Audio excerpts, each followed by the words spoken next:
गमना करा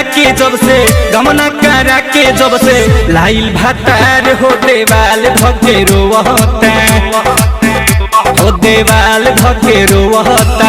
नैहर के यार हो देवाल धके रोवता, नैहर के यार हो देवाल धके रोवता। गमना करा के जब से लाइल भातार हो देवाल धके रोवता, हो देवाल धके रोवता। नैहर के यार हो देवाल धके रोवता, नैहर के यार हो देवाल धके रोवता।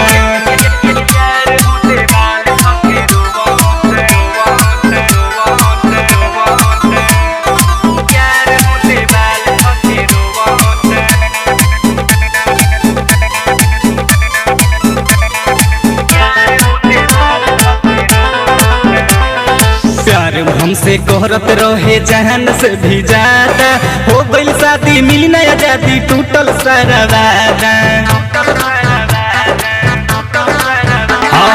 प्यार हमसे कहरत रहे जान से भी ज्यादा, हो गइल शादी मिली ना आजादी टूटल सारा वादा। कबो कबो लुका छिपा के कहरत रहे बात हो कि हम तो फेसबुक पर देखनी फोटो बाबूरा हाल हो देवाल धके रोवता। नैहर के यार हो देवाल धके रोवता। गमना करा के जब से लाइल भातार हो देवाल धके रोवता, देवाल धके रोवता। नैहर के यार हो देवाल धके रोवता।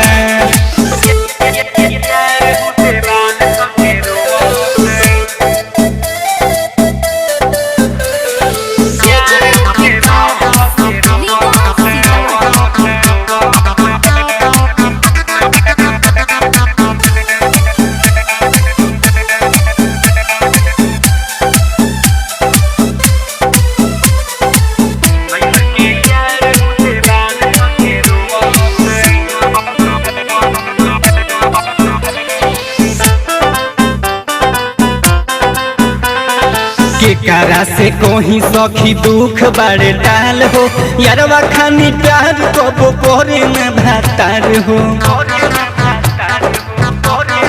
ए सखी केकरा से कोही सखी दुख बड़े डाल हो, सागर खानी प्यार कबो करे न भातार हो।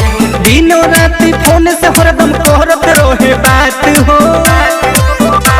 कि अरऊ हमारे एहसान रितेश भइल बेकार हो देवाल धके रोवता।